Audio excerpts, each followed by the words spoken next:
Hey everyone, thanks for tuning in to this episode of All Things Marilyn. My name is Scott Fortner, Marilyn Monroe historian, collector, and owner of the Marilyn Monroe Collection. And I am Elisa Jordan. I am the founder of LA Woman Tours. I'm an author, and I am also a Marilyn Monroe historian. Let's dive into season 2, episode Mhm. 3, and our topic today is probably one of the most discussed and misreported events in the history of Marilyn Monroe, and that is the JFK birthday gala. Yeah, and I'll even expand on that by saying American history because this evening has gone down to become an important evening in American history for a few reasons. Definitely. I always like to say that no other time in American history have politics and Hollywood collided with such a bang. It really was an Mhm. incredible night. But Yeah, the topic for our episode today is President Kennedy's birthday gala, fact versus fiction. right. And we are going to break apart all of these rumors, all of these stories. There are so many different things that people talk about and they just believe as being true. Yeah. Before we dive into fact versus fiction, Elisa, why don't we hear what Marilyn herself had to say about that night?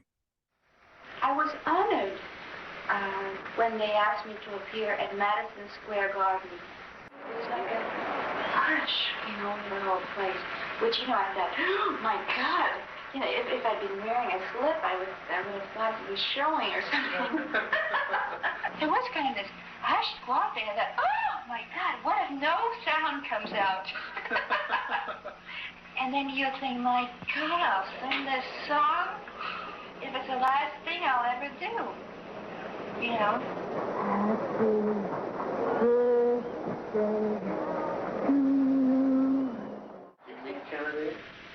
Afterwards, they had some kind of a reception because I never did see the food.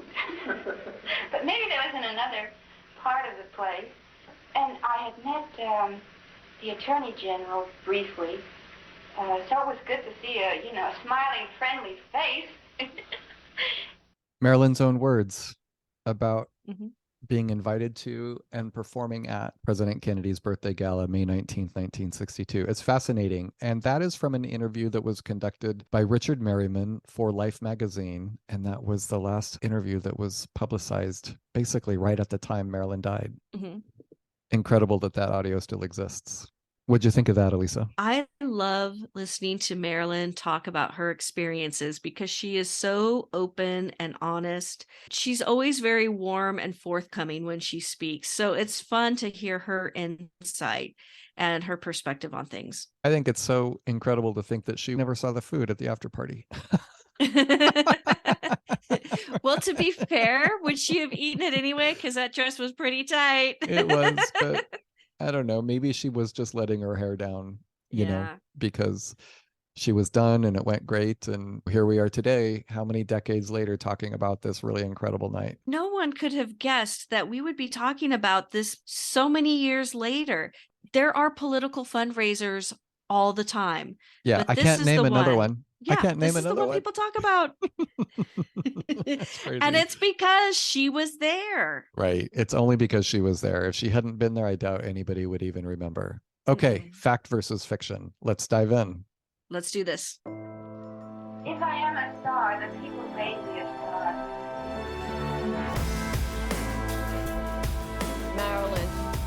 Marilyn Monroe. Like the state here and now, fame is fickle. Marilyn Monroe.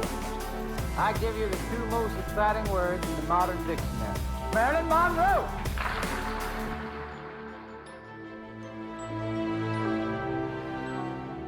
Over the years, as part of the research that we've done, we've really come to discover what is true and what is not true, what's factual, what isn't factual.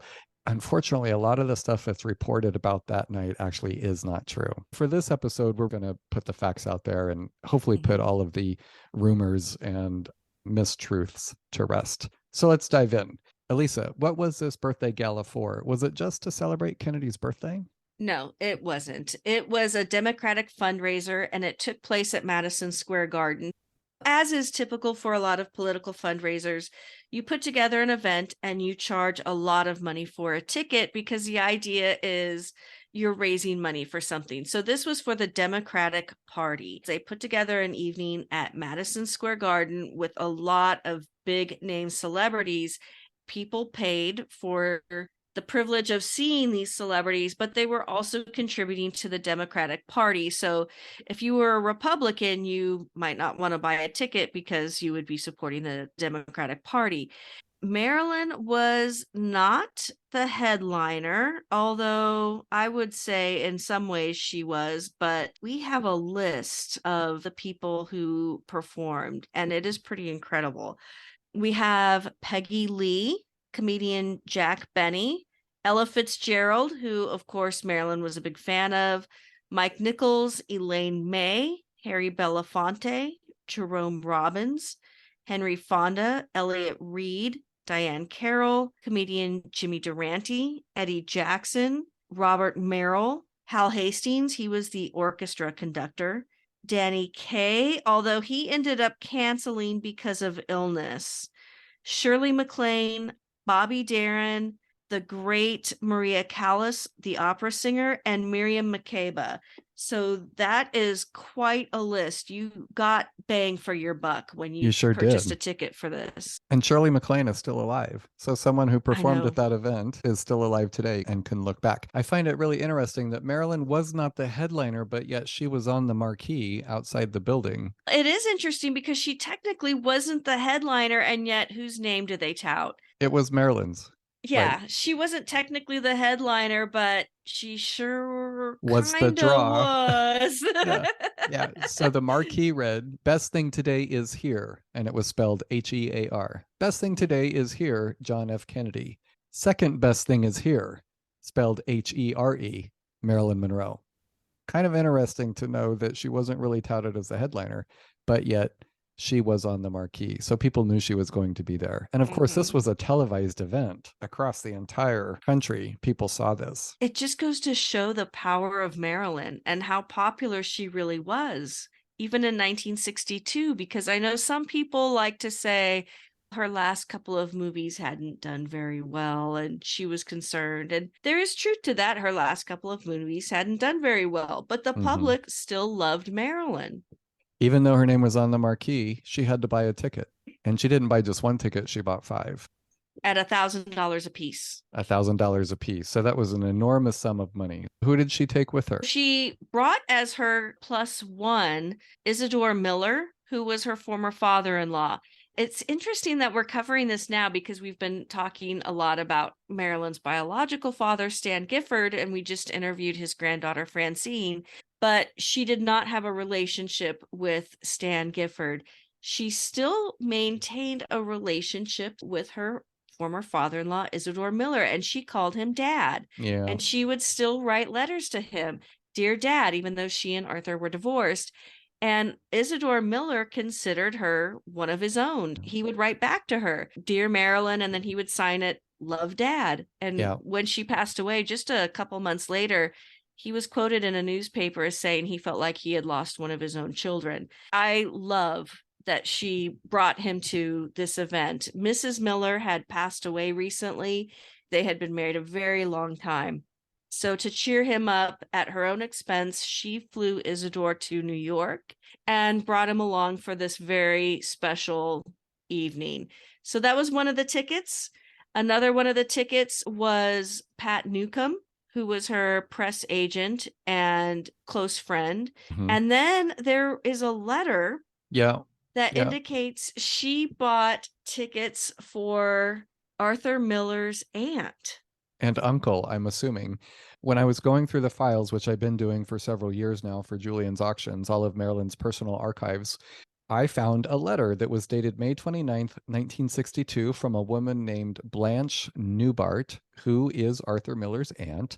And in the letter, she says, "We want to thank you for the perfectly wonderful time we had at the president's birthday, and you made all this possible. It is something that we shall never forget, and we are thrilled that you thought of us. We loved your performance. It was delightful, and I'm sure the president never had anyone sweeter sing happy birthday to him. Your gown was magnificent. You looked like a dream walking." So for years, nobody knew who Mhm. those other two tickets were for. So Marilyn bought her own ticket for $1,000. She bought a ticket for Isidore for $1,000, Pat Newcomb for $1,000, and then Mr. and Mrs. Newbart were guests as well. That was Marilyn's generosity. It was, and it also shows where she was putting her money. She was supporting the Democratic fundraiser. Good point. So one of the things that I also wanted to talk about was the gown she wore to the gala. And this is one of the reasons the evening is so famous. It's reported that she was sewn into the dress. I was wondering if you could go into the history of the gown a little bit. I know all about the history of this gown. It is probably one of the most famous garments in American history, just because it was what Marilyn wore when she sang Happy Birthday to the President that night. But of course, the gown itself has quite the history. Eunice Murray, in her book, Marilyn, the Last Months, actually writes about Marilyn and Marilyn acquiring the dress. And what she writes in her book is, there was nothing impromptu about her performance. Marilyn had rehearsed for weeks and had ordered a dress, if one could call it that, made especially for the occasion. Marilyn never did anything halfway. Before the performance, Eunice did not see the dress that Marilyn had asked Jean Louis to design. She saw the drawing of a dress sparkling with brilliance, but that was all. She saw the designer come to the house with only one fitter and watched them disappear with Marilyn into her dressing room. But then the door was closed, and complete secrecy prevailed during the hours of fittings. Eunice knew when she saw the dress on television why she had not been permitted to see it. The dress was too skin tight, too extreme. It might have been more graceful if it were looser, Eunice felt. Marilyn had obviously sensed that she would not approve. Marilyn could not resist telling another friend or two about the dress for the president's party. One woman to whom she showed the material, a silk souffle, said later, I put my hand under it and I could see right through it. It was the sheerest flesh-colored net. And I'm not going to wear anything underneath, Marilyn had said with great glee in her eyes. Just me. If it hadn't been for the bright lights in Madison Square Garden, the Democratic Party assemblage would have seen a lot more than was meant to be seen, but the hundreds of strategically placed brilliants shimmered and glimmered so brightly that the body beneath was clothed in reflected light. The tight fit and nudity were not as important to Marilyn as the fact she glittered all over as if rhinestones had been pasted over her body. She just glowed. That was the effect that mattered. So that was a little bit of the story about Marilyn using Jean Louis to prepare and design the dress for her. And of course, Jean Louis was an Oscar-winning costume designer, and he did costumes for the Misfits and also Something's Got to Give. Interestingly, though, the gown was sketched by Bob Mackie, who in his own right is a very, very famous costume designer today. He's done Cher, he's done Elton John, he's done the Carol Burnett Show, he's done Britney Spears, Tina Turner. The list just goes on. You've got to get his book if you don't have his book. It's quite incredible. Interestingly, though, the style of the gown, the souffle, the nude material with the rhinestones, isn't something that was unique to Marilyn because Jean Louis had created similar gowns for Marlene Dietrich to wear in her supper club act. What was different, though, is Marilyn's showed a lot more skin and a lot more flesh.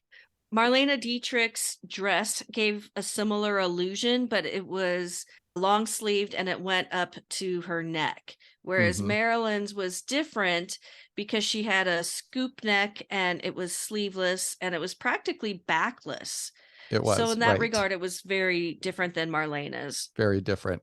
And the thing is, that dress was specifically custom designed for Marilyn. And back to your question, it had a zipper.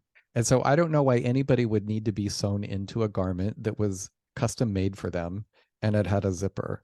I think that's just another one of those tales that has been widely communicated as part of Marilyn performing at the gala that night, but I really don't think that she was sewn into it. I really don't think it makes sense for anyone to be sewn into a gown that was custom made for them. I don't think so either, because that dress is so exacting and Jean Louis was not present when she put it on the evening of the gala.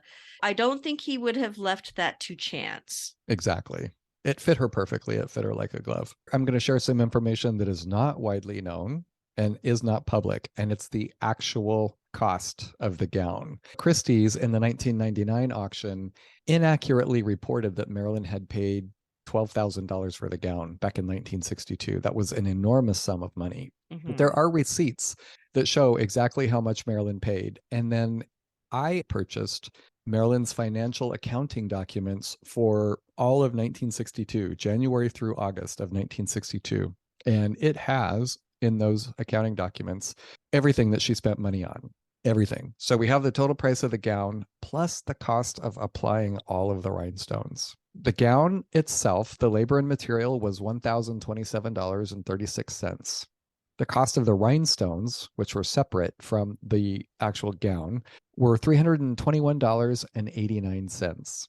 She bought a pair of Ferragamo shoes for $35.68 that she had dyed to exactly match the color of the gown.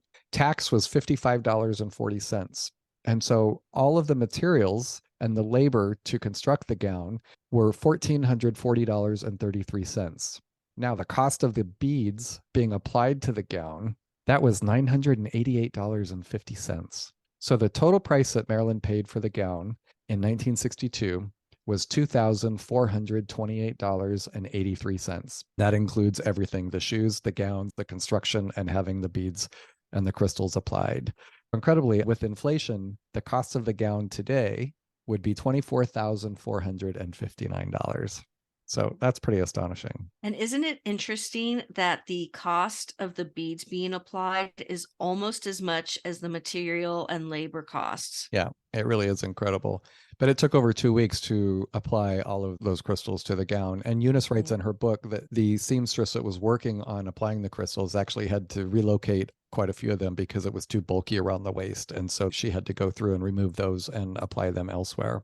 So the fabric that the gown was made of, again, was a fabric called souffle. It's a French material. It's no longer available, and it's actually quite flammable. And that's probably the reason why it's no longer available. It catches fire really easily. So that's a little bit scary. This dress is the most expensive dress ever sold at auction. It sold at Julian's in 2016 for $4.8 million. And so that is the most ever paid for a personal garment. And it broke its own record. It sold in 1999 for $1.2 million. And at that point, it was also the most expensive personal garment ever sold.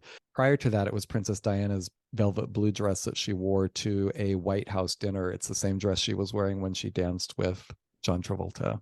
That had been the most expensive dress ever sold up to that point. And by the way, Scott is pronouncing that correctly. It's not souffle, it is souffle. I'm just addressing that because I know someone is thinking that right now. Yeah. You also bring up something that's really interesting. When it broke its own record in 2016, you and I were there. We were there. I was right behind the man who bought it, and you were seated right next to him. Next to him. He was a representative for Ripley's. And it was so funny because when it went up for auction, people started bidding and it started to get serious. And the man next to me started bidding on it. And I thought, my goodness, what is happening? And he ended up winning. They asked if he would be willing to speak to the press. And when he stood up and started talking to the press, I was sitting right next to him, looking up at him. And you can see both you and me in those photos for the press. Yeah. Yeah. I remember being so excited because Ripley's had purchased the gown, and I was just really worried that it was going to be purchased by someone and just go into a private collection, as it had been since 1999. A private collector bought it at the Christie's auction. The gown hadn't been seen in decades unless you got a personal invitation. I understand that it was in his penthouse in New York on display in his living room, but it was exciting to know that a company had purchased it and it would be on display. Then, of course, we have what happened with them loaning the dress to Kim Kardashian for the Met Gala. That's a whole other episode for us to talk about. So much for that. So much for that. It was worn to the Met Gala last year and basically destroyed by Kim Kardashian. But it's funny, going back to the zipper question, it has largely and frequently been reported that she was sewn into that dress. If you look at the dress, and you and I have seen it many times, you can see the zipper. It's at the small of Marilyn's back, and it's an invisible zipper. It's a see-through clear zipper. And then there's hooks and eyes to cover it so that you can't see it, but it is there and it's quite visible. I was fortunate enough, after Ripley's set up a display for their Hollywood location right on Hollywood Boulevard, I got an invitation to see their grand reveal or their big reveal. So I was there that night and they had an employee giving a speech and talking about how she had to be sewn into the dress. And I'm looking at the dress and there's a zipper in it. No. So I go up to him and I wasn't trying to be a jerk. I thought he might like to know. And I pulled him aside privately and just said, I thought you might like to know there is a zipper, because I figured he would want to be giving out the real information. And he argued with me and he said, no, there's no zipper in it. She was sewn into it. And I said, no, there's a zipper in it. And he looked at me and he said, I'll fight you. And he gestured for me to go over and look at it. And I pointed to the zipper. Wow. I Yeah. don't know. Yeah. Like I said, that's the whole point of this episode of All Things Marilyn, is to really just dispel a lot of these rumors. There's a zipper, people. There's a zipper. Yeah. You can see it. Here's an interesting question. Was Jackie Kennedy at the JFK Gala? She was not. And this is something else that bothers me a lot. It's because Marilyn was there, right? Because JFK and Marilyn were having a big affair and flaunting it in front of the whole world. That's why she wasn't there. I knew it. Yeah. When Anthony Summers came out with his BBC documentary, that was a big part of it. He mentioned Jackie Kennedy was not present at Madison Square Garden. And he didn't come out and say why, if I'm remembering correctly. He just let it hang there and let you feel smart enough to realize, oh, she wasn't there because Marilyn was there. Mhm. But this was in character for Jackie Kennedy. She was not one to attend fundraisers. She did a lot of campaigning on his behalf. She was a very good political wife, but she didn't really attend fundraisers. And this was not a birthday party. It was a fundraiser. They did celebrate his birthday at the fundraiser. Jackie Kennedy didn't go because she didn't really go to fundraisers. She was in Virginia that weekend at an equestrian event because she was a great equestrian. She was at a horse show. Interesting, though. That night wasn't even his birthday. His birthday was not May 19th. It was May 29th. Interesting that it is his birthday gala. They have a huge cake that comes out. Marilyn sings happy birthday to him, and it's not even his birthday. It was days later. We know Marilyn paid $1,000 for her tickets. I don't know if the people in the nosebleed seats paid less or if there were people who paid more than $1,000, but at least 15,000 paying guests were participating in the fundraiser. Yeah. Well, about the tickets, as we already discussed, Marilyn paid $1,000. That must have been a VIP ticket. At auction at Julian's in 2020, the collection of Frida Hull, who was a member of the Monroe Six, that would be another great episode for us. Mm-hmm. Her program for the JFK Gala and also her ticket went up for auction. It sold for $6,400, but her ticket indicated that it was a cost of $10 to get into the event that night. So those must have been the general admission tickets. Yeah, Frida was a fan of Marilyn's. Indeed. For those of you who don't know who the Monroe Six were. 6 people who followed Marilyn around, took her pictures, got to know her, and she got to know them and knew them by name. Mm-hmm. Another episode for the All Things Marilyn podcast. Another rumor, Scott, is that Marilyn gave JFK a Rolex watch as a present. I assume that would be for his birthday because, it was his birthday party. And you were the one who told me about this rumor. I actually had not heard it until you told me about it. So I was wondering if you could go over that. Is it true? Are there photos of the Rolex? Is there evidence that she gave the Rolex to him? Because the first thing I said when you told me this story was, well, then there would be a Rolex floating around if that were true. So I thought maybe you could go into that. And it's been rumored for years that Marilyn gifted President Kennedy a Rolex that night. And there are pictures of Marilyn, several pictures of Marilyn holding something in one of her hands. And nobody really has been 100% sure what that was.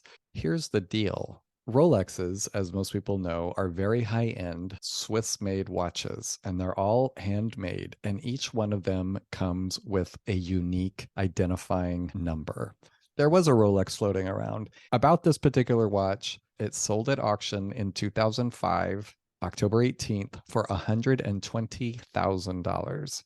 And this particular watch was engraved. On the back, Jack, with love as always, from Marilyn, May 29th, 1962. Of course, the date, May 29th, is JFK's birthday. The night of the JFK Gala was May 19th. It also included a poem, and the poem reads, "A heartfelt plea on your birthday. Let lovers breathe their sighs and roses bloom and music sound. Let passion burn on the lips and eyes and pleasures merry world go round. Let golden sunshine flood the sky and let me love or let me die." So this is the watch that people say Marilyn gave to President Kennedy. Every single Rolex that's made has a unique identifying number. And of all of the lists that have been checked, the Rolex serial number is 1296419. And it was made in the third quarter of 1965, 2 years after President Kennedy was assassinated. So there's no way that Marilyn could have given President Kennedy this watch. It's just not true. It's been proven just from the watch's own unique ID that it couldn't possibly have been given by Marilyn to the president because it was made after both of them had passed away. This particular watch sold at auction in 2005 for $120,000. So this is one of the things that bothers me about this story is it was sold at auction. Why didn't the auction company check that number? Very good question. It's common that Rolexes have unique identifying numbers. So somebody should have checked it. And 2005, that's almost 20 years ago. It's not recently discovered that Rolexes have unique identifiers. So somebody really should have checked it. Yeah, because Marilyn's Thunderbird was auctioned off a few years ago. And as we know, all cars have a unique VIN number. So what did Julians do? They checked the VIN number. Right. They tracked it down. So back to the issue of what Marilyn had in her hand. As I mentioned, there are several photos of Marilyn that night at the gala with something in her hand. And if we go back to Eunice Murray's book, she writes about how everyone was encouraging Marilyn and really trying to help her because Marilyn was a bit nervous about this. It was a very big performance. And from the book, everyone she knew encouraged her. As a kind of joke, Joni Greenson gave her a book to read on the plane, The Little Engine That Could, a childhood story of positive thinking. I think I can, I think I can, I think I can. The little engine kept telling itself as it chugged to the top of the hill. That's a true story. That book sold at auction at Christie's in 1999 for $16,100. And it was listed in the catalog as having scribbles inside, and they said possibly in Marilyn's own handwriting. But the truth is that book was given to Marilyn by Joan Greenson, who was the daughter of Ralph Greenson, who was Marilyn's psychiatrist. That's the history of that book. But what was it in her hand? This is what it was from Eunice Murray's book. Marilyn also took a handsome chess piece from the set she had bought in Mexico to wrap in her handkerchief while she sang. A friend had suggested she take it and pretend he was right there with her to lend her courage. Marilyn took the chessman with her, but lost it somewhere in New York. Eunice had another one on order from Mexico when Marilyn died. A bad omen, perhaps losing one's symbol for courage. And that is actually a true story. I mentioned earlier that I had Marilyn's financial records that I had purchased at auction in 2016. In June, the financial documents for June, it's listed Teleris Borda, purchase silver chess pawn for $80. So they spent $80 on a chess pawn, and the date of that expense is June 5th, 1962. So the item that Marilyn is carrying in her hand, as seen in the photos, is her silver chess pawn, which she took for good luck and for self-confidence and to give her strength. She was very nervous. I remember seeing Joan Greenson interviewed in the 1980s, and she told the Little Engine That Could story. I was ecstatic when I saw that the book had been found in her belongings and was going to be auctioned. And then I thought it was silly that they assumed the scribbles in the book were from Marilyn. It was Joan Greenson, and I saw her interviewed again after her book had been discovered in Marilyn's things, and it had been her childhood book. So she had scribbled in it when she was a little girl when she lent it to Marilyn. And obviously Marilyn didn't have the opportunity to return the book because she died not long after that. Yeah, I remember thinking that is so cool that the book was found in Marilyn's things. Yep. And now we know it was Joan Greenson's. I think that there were a lot of mistakes in that auction. People just didn't know. I mean, it was 1999. We didn't really have the internet the way that we have it today. people weren't really able to do research. They also didn't picture everything in the catalog. They just did lot descriptions. Only a percentage of the items were actually photographed in the catalog, which today is not done. At auction, everything is pictured in the catalogs. Interesting to be able to report what that actually was in Marilyn's hand when she was at the gala. And I wonder if anybody ever found it. I don't know. She was all over the place that evening. She was backstage, she was performing, she was with Isidore Miller, then they went to an after party, but then she could have just lost it on the ride home, or she could have lost it after that. I completely respect the fact that she didn't want a missing chess piece because it would look weird. And they replaced it, had another one Yeah. on order. Yeah. So let's talk about the after party a little bit. Another rumor about this particular night is that Marilyn went home with President Kennedy after the gala. No, Marilyn did not go home. What with happened after the President gala? Kennedy. A gentleman by the name of Walter Krim had an after party at his house. There were dozens of people there. Marilyn was there, and there's a really famous picture of Marilyn conversing with both Kennedy brothers. It's the only photo like that. And when you see it, it's usually cropped to have just Marilyn and the Kennedy brothers. And it looks like a very intimate conversation. It's very suggestive. But when you see the actual photo uncropped, there are several people around them. So it was just like chit-chatting at a party. Right. The party was very well attended. There were tons of people in that same room. In the full photo, you can see Isidore Miller in the background. And everybody's, oh, you know, the FBI, they came in and they destroyed all these photos that were taken, and that's the only photo of Marilyn and Kennedy known to exist. That's not true. There's other photos from that party where you can see Marilyn and the president in the same photo. There are several. There are not only several photos online, you can go to the official President Kennedy Library website, and they have basically every day of his presidency documented. So you can see photos from that night, and there are dozens of photos. They documented the whole thing. They're available to the public. They are public domain, so you can download them if you want. And there are pictures from that party that night as part of the collection. And there's a picture of Diane Carroll singing for the guests, an impromptu concert. And Marilyn is sitting there watching with Isidore Miller. By all accounts, she pretty much never left Isidore Miller's side except to perform that night. So when you see pictures of her from that night, Isidore Miller is within a few feet of her. She did not let her father-in-law out of her sight, which is something you would expect. She was looking out for him. Let's talk about the relationship between Marilyn and the president. It's rumored again that she went home with him that night, that JFK and Marilyn went home together, which is absolutely ridiculous. There was an after party. Her date was Isidore Miller, and she didn't abandon him. They were together from beginning to end. So there is something I want to talk about because it bothers me very much. And I know that you have pictures to help clear this up on your website, so I thought you could talk about it.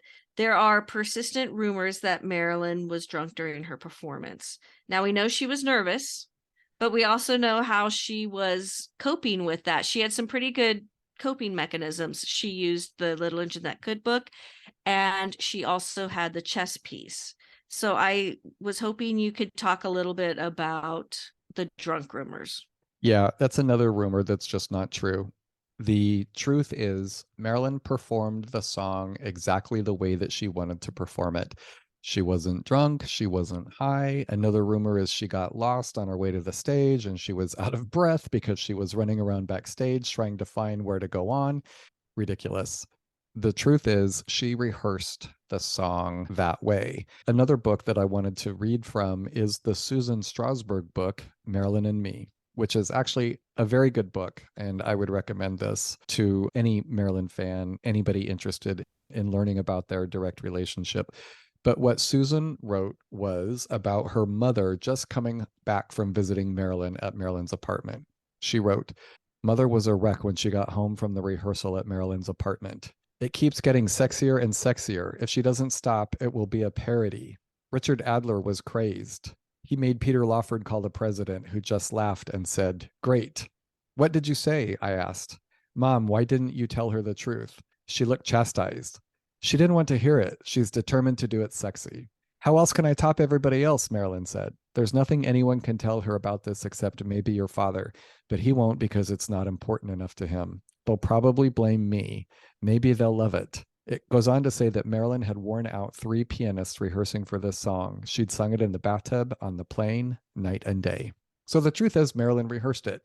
Not only do we know that she rehearsed it because people listened to her rehearse it, there actually was a rehearsal at Madison Square Garden before the actual event. There are photographs of Marilyn rehearsing the song, and she's doing the exact same hand movements and body gestures that she did when she actually performed the song. I've done comparisons where you can see.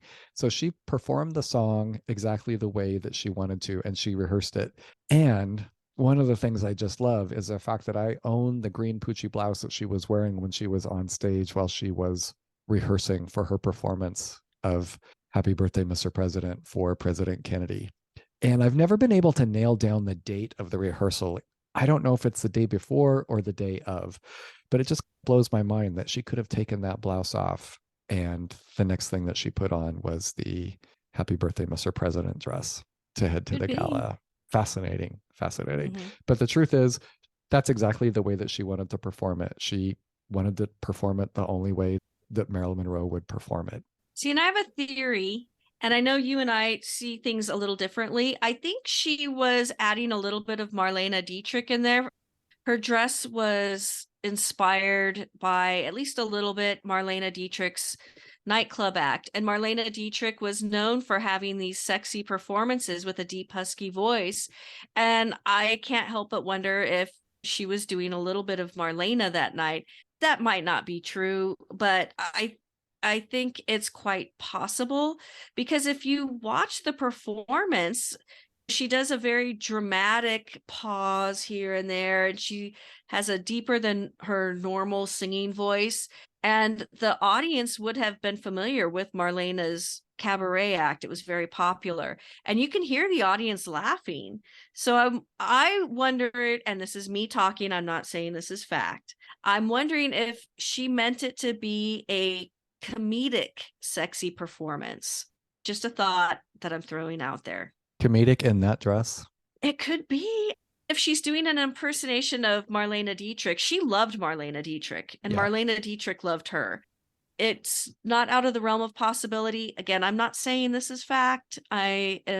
You're just wondering. Yeah, I'm just wondering. I think it's a possibility, because it would be very ironic to come out and sing this sweet, innocent song that we all know. We sing it at children's birthday parties, and then to come out and sing this very sexy rendition of it.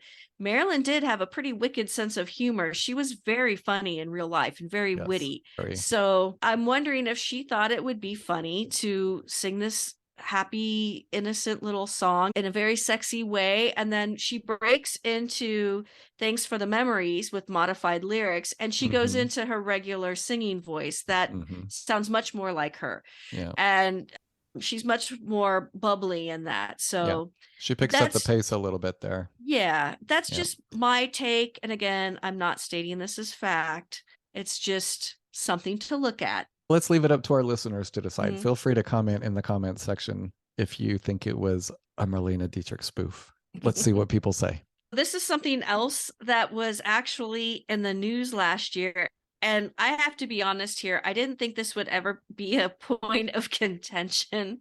But given the events of the Met Gala and Kim Kardashian, along with Ripley's Believe It or Not, there are rumors that Robert Champion cut and styled Marilyn's hair for the gala that night. I was wondering if you could talk a little bit about who styled her hair. Sure. It wasn't Robert Champion. And for years, people have had an opportunity to buy online and at auction Marilyn Monroe's hair cut from her head the night of the JFK Gala by stylist Robert Champion.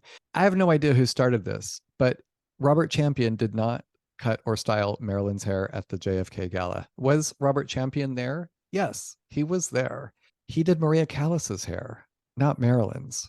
A receipt surfaced. Again, this is why it's so interesting, fascinating, and important to know and learn about Marilyn's personal files.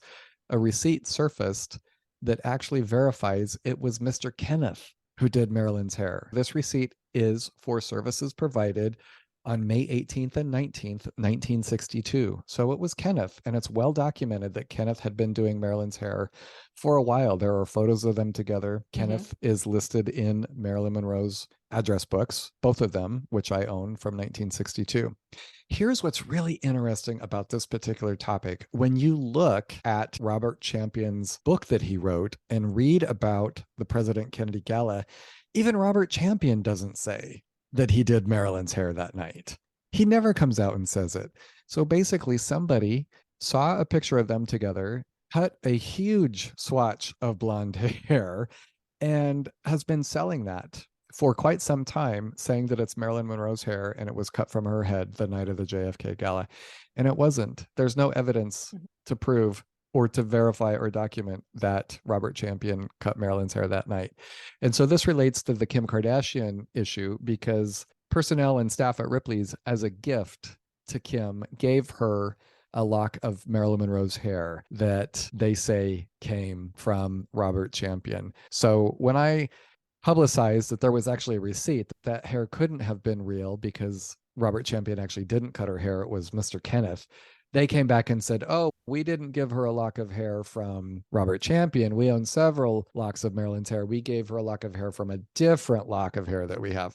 Nonetheless, in Kim's dressing room, there was Marilyn memorabilia. The photo did show that hair from Robert Champion was actually in Kim Kardashian's dressing room as she prepared for the Met Gala. They've taken it down after I did my report on this, but I have that on my blog up on my website, themarilynmonroecollection.com.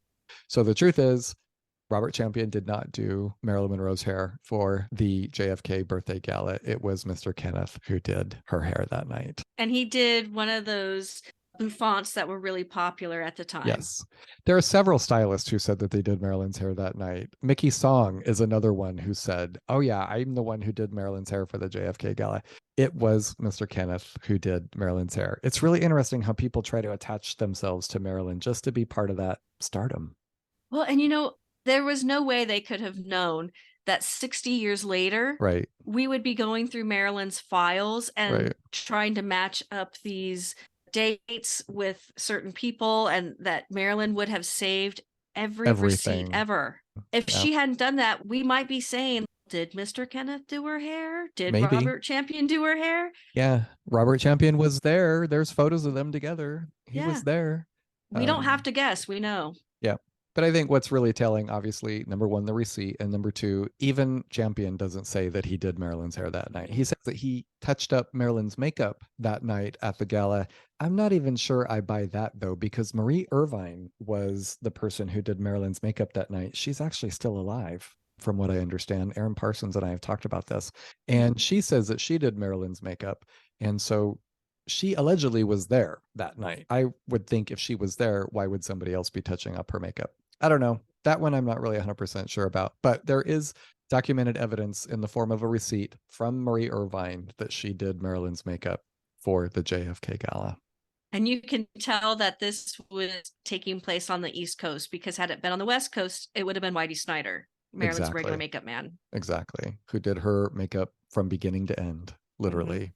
Lisa and I have spent several hours coming together to talk about what we might want to share for fact versus fiction, specific to the JFK Gala on May 19th, 1962. If you like this episode, if you like our podcast, please remember to rate us, give us 5 stars, leave reviews wherever you listen to podcasts. Elisa, any closing thoughts? I guess my closing thoughts would be, if you are a fan of Marilyn or even just have a passing interest in her, please look at the facts and evidence. I realize I'm biased, and that's why we started this podcast, but there is so much good information out there that is real that you can look at, like her receipts, her interviews, and learn the truth. Scott and I had a great time putting this together because we like going through those things, and hopefully you enjoy that too, and that's why you're here. If there's anything you might want to know about this evening, or you have questions about particular topics, please drop us a line at allthingsmarylandpodcast@gmail.com, and we'll put it on a list of potential episodes. Indeed. Thanks everyone for tuning in to this episode of All Things Marilyn. You can follow us online at All Things Marilyn Podcast on Instagram. And as Elisa mentioned, if you have any thoughts, comments, feedback, suggestions, or ideas for future episodes or questions about this episode, our email address is allthingsmarilynpodcast@gmail.com. Thanks everyone for tuning in. We'll see you next time on All Things Marilyn. Good night, man. Bye-bye.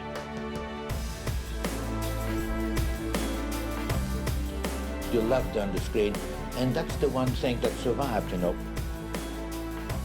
I realize more and more the responsibility, but you do miss sometimes just being able to be completely yourself and someplace and people just know you as another human being.